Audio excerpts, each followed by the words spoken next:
It was just 3 short years ago the 2020 NBA draft took place, and it has produced some immense talents. Some people were taken too high, and some people were taken so low that they're now known as steals. Today's video, we're going to be redrafting the top 10 picks and comparing them to who was actually selected at that pick. We got no time to waste, guys. Drop a sub if you're new. Let's get straight into this with the #1 overall pick, Anthony Edwards. This is a rare draft where the #1 pick stays its place in the #1 pick. Anthony Edwards has been nothing short of amazing, and not only has he stayed majority healthy for his time in the league, he's also got linear progress and is getting better and better every single year at pretty much every aspect of the game. He came in out the gates averaging 19 and 5. Now this season he's averaging almost 27 points, 6 rebounds, 5 assists, and a steal, and he's doing it as the #1 seed in the Western Conference. There was some doubts on draft night if he would go #1, but the Minnesota Timberwolves turned their franchise around with this selection, and it could not have been done better. At #2, we have Tyrese Haliburton. Originally, James Wiseman was selected, while Hallie fell to 12 to the Sacramento Kings.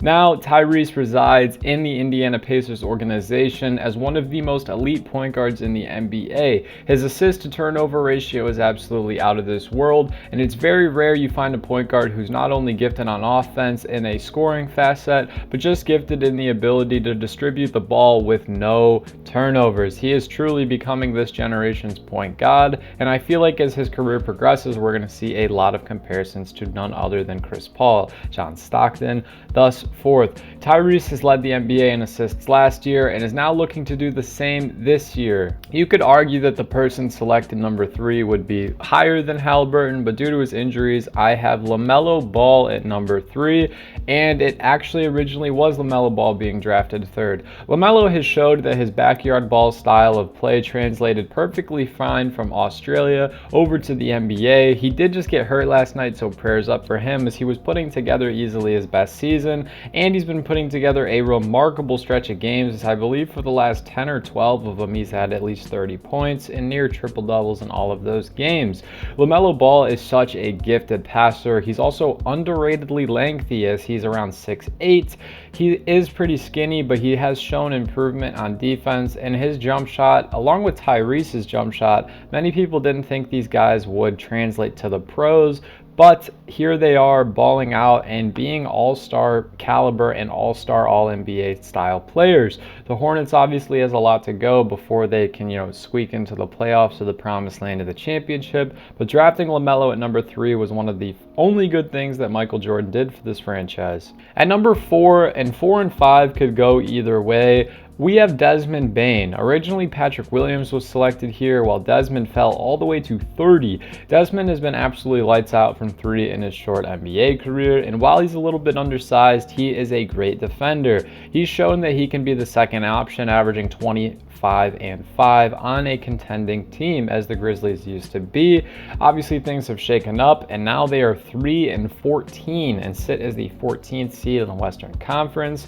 This year maybe looked as a scrap, but Desmond has looked nothing short of amazing. And the reason that I don't have #5 at #4 is just because Desmond has so far proved that he can produce longer. At #5, we have Tyrese Maxey. Originally, Isaac Okoro was selected by the Cleveland Cavaliers. Isaac has shown that he's, potentially a 3-and-D type of player, while Tyrese has shown that he has a popcorn lightning effect. Tyrese can go out and get you 20 or 30 points on any given night. I would like to see him become more of a distributor, more of a defender, but for what he lacks in defensive ability, he makes up for in defensive energy. I really do enjoy watching him play alongside Joel Embiid, and you could argue that he would be as consistent as Desmond Bane if he had gotten the opportunity without Harden being there.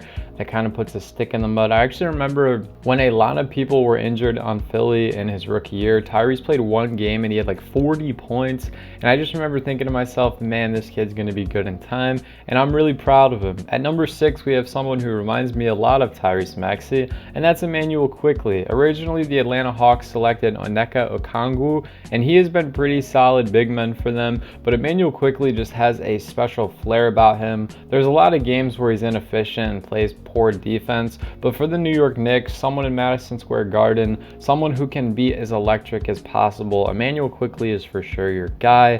He has been really great, and the fact that he fell so deep into this draft is really beyond me. Obviously though, hindsight with these things is kind of different. Next at number 7, originally Killian Hayes by the Detroit Pistons was drafted, but I'm going to select Devin Vassell. Not many people are hip to Devin Vassell, as he kind of averaged 20 points in the shadows of San Antonio last season, and then towards the end of the season he had an injury and he came back and then he got re-injured. However, Devin Vassell is an extremely talented and efficient guard. I really did enjoy watching him and Trey Jones share the backcourt last season for the couple reps that I saw. However, this season Pop is trying out a lot of different options, and we've seen Devin and Trey come off the bench on multiple occasions. Devin has been really solid for them, and I would like to see Devin and Victor kind of create some chemistry, but it's just really hard this season as the Spurs are a winning organization, and now they're the 15th seed out west, and it's just really hard when you have this, generational prospect in Wemby, and you're trying to kind of fit all the T's and dot all the I's together. At number 8, we have Jaden McDaniels. Originally, the New York Knicks selected Obi Toppin, and Jaden McDaniels, ironically, would be perfect in New York right now. They are in dire need of some forward defensive play, as when Julius Randle isn't on the court, it's usually Josh Hart playing the second biggest forward next to someone like Hartenstein or Mitchell Robinson. Jaden McDaniels is an absolute menace on the defensive side of the ball, and Timberwolves fans couldn't be more happy to have him.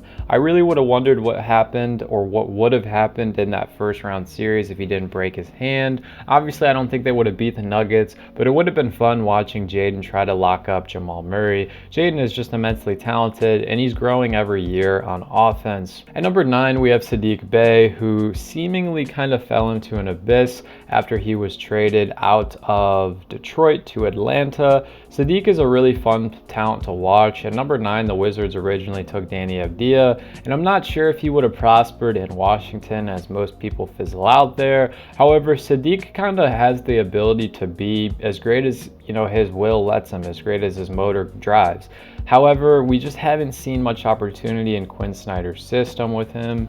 This season, he's averaging 12 points and 6 rebounds on pretty decent splits from the 3, so I guess he's doing pretty solid, but he is nowhere near what, he's good for what the 19th pick in the draft was, and I feel like if he was given, more minutes than just 25 a night, that he could produce on a higher level, but maybe he's just not NBA ready to handle that caliber of scoring. His contract is really lucrative right now, as it's 4 years, $13 million, and I think that he's definitely would be, dubbed as a steal in this draft. And then finally at number 10, I have Cole Anthony over Jalen Smith. Some honorable mentions would be Zeke Naji or Patrick Williams, Josh Green, Trey Jones. All those guys are really great. Zeke Naji is really fun to watch in my opinion over in New Orleans, but Cole has proven that he is one of 3 in the three-headed monster out in Orlando, as he shares the backcourt with Markelle, and then he shares it with Jalen Suggs as well. Cole Anthony is a spark plug off the bench these days, but he has been getting some starting reps. It's hard for me to watch. I love Jamal Mosley, but I wish he would pick one and stick with it, because Cole and Kel and Jalen all play 20 to 25 minutes a night, and no one really gets that, I'm him, the role of a lifetime. So what do you guys think, though? Who would you change in this drafting? Who's higher, who's lower? Let me know what you think about the Desmond and Maxey. I feel like looking back on it, maybe I would put Maxey fourth. I don't know. Hope you guys have a great rest of your day. Stay happy, healthy, and blessed. Peace.